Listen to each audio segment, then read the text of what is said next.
Good morning and happy Father's Day.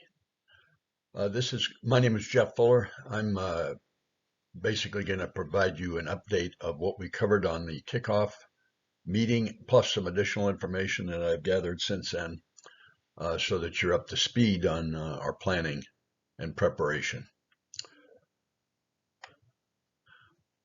Just a quick glimpse at some of the shooters that we're thinking about. The rationale that at least I employed to go through this process is we had a deranged adult in Texas, obviously. He exhibited a number of red flags and more to follow on that. The SROs didn't engage. They apparently wasn't there as expected, and even law enforcement, when they arrived, failed miserably. Parents are therefore very concerned about their kids' safety. In this county, the police department and the school division shares responsibility for security of the schools. There's 98 schools. There's 20 SROs that cover high and middle schools. That's obviously not full-time. And there's 62 elementary schools that have no full-time armed security. Although Prince William County's school division does provide security with up to 3 or 4 armed personnel and a number of unarmed personnel. So we're going to take a look at that and see if what we find makes sense. Here's our first question. How capable is the community and the school division in detecting and mitigating a potential shooter before he goes on his rampage? And if he does go on the rampage, how capable is the school division and law enforcement in interdicting that attack? And based on that, answers to those questions, what recommendations do we have? I've come across a number of different databases. The FBI has a database on this. An outfit called the Violence Project has developed a robust database, and there's others. This is one from the Washington Post. This is basically data that I pulled from them and then manipulated in a spreadsheet. You can see I've highlighted 4 different schools: Sandy Hook, the Majory at Stoneman Douglas High School in Florida, Columbine, and Oxford High School. I've ranked them from highest to lowest number of killed. So there's a lot of data available for us to consider, and we will do that. This is a young male problem. The trend is not our friend. As you can see, this is just active shooters, not mass shooters, and not just school shooters. But it does not show a happy trend. Of all of those active shooter incidents, 15% were in K through 12 education. That's a total of 42 incidents over 18 years.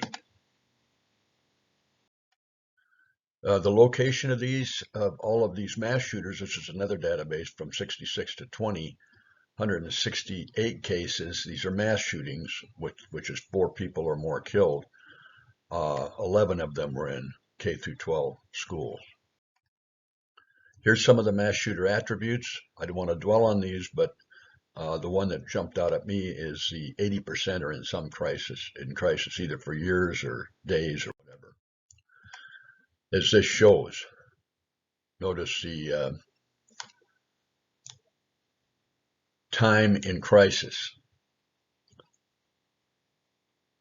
and the number of crisis signs. At least 80% had one stressor, and these are the type of stressors. Highlighted a couple here. About a third had suicide ideation before the attacks. 40% went in with the assumption that they would commit suicide, and 59% died on the scene. Where'd the guns come from? 80% of them get them from family or extended family. What is the impact of all of preparations and mitigation planning and activities on kids and staff and the prospective shooter? That's something that I think we need to consider as we go through this process. Many shooters leak their plans. There are many cases after the fact of he told me, but I didn't want to be a rat kind of a logic. So anonymous reporting systems are important, and encouraging kids and family to report information that might be helpful in saving their kids from going down that path is important. So we're going to rely on research, and we'll be prepared to abandon any preconceived ideas. I've already had a number of mine messed with by the research I've done to this point. So we're going to look at prevention and response. They're two key components. The prevention is extremely important because if you can prevent them, then you don't have to end up in a gunfight in a school. But on the other hand, you're not going to prevent everything, and there does need to be a capability to interdict these things if they begin. Our assessment approach will look at prevention, and then if prevention fails, running the three scenarios against current response capability, looking at the consequences, and answering the question, do current capabilities prevent and effectively respond and interdict the attack scenarios? If they don't, then we'll look at alternative prevention measures and alternative response measures, either one or both. And we'll ask the question again, do the recommended alternative capabilities prevent and effectively respond/interdict the attack scenarios? And if we consider alternatives capabilities, how much do they cost and how effective are they in rough terms? I mentioned these already, not settled yet, but this is what we're thinking about. This is our organization. I'm the chair, Tim Weaver, my friend and a longtime senior FBI agent and supervisor with extensive experience that's relevant to this. I'm very glad to say is helping with this. We're going to have 3 assessment teams. We already have tentative heads of these, enough so that we can get going, and we will be organizing our folks into this organization. We need and don't have school counselors and psychologists.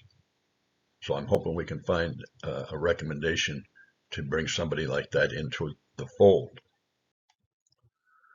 Here's the concept of the assessment. First, we're not going to provide any information that can be exploited by a current shooter or prospective shooter. We'll be careful to protect the identity of those who don't want to be identified publicly.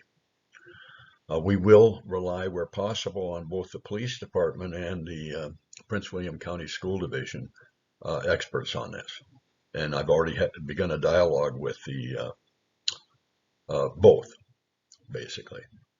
We will address policy and operations, not the tactical weeds.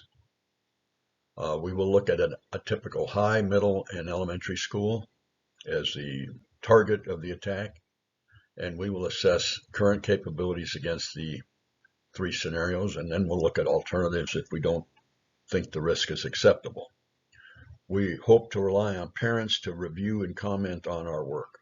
Though we've already got some lined up, and I'm hoping to get more. Here's the plan and timeline.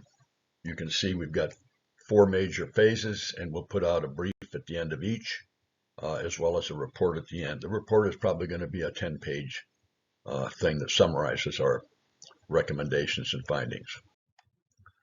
Here's some of the resources we've identified so far. I'm not going to go into these, but I'm going to make these available to you online so that you can quickly get to them, as well as what other stuff we develop. Next steps. Well, we're going to continue to organize. We're continuing to do the research. We will plan we're planning on a June 30th, 7 p.m. Online meeting to go over what we found, confirm the scenarios, and reveal what initial findings we've had. Probably I'm going to try to at least run one scenario to get the framework squared away. So with that in mind, have a great Father's Day and go in liberty.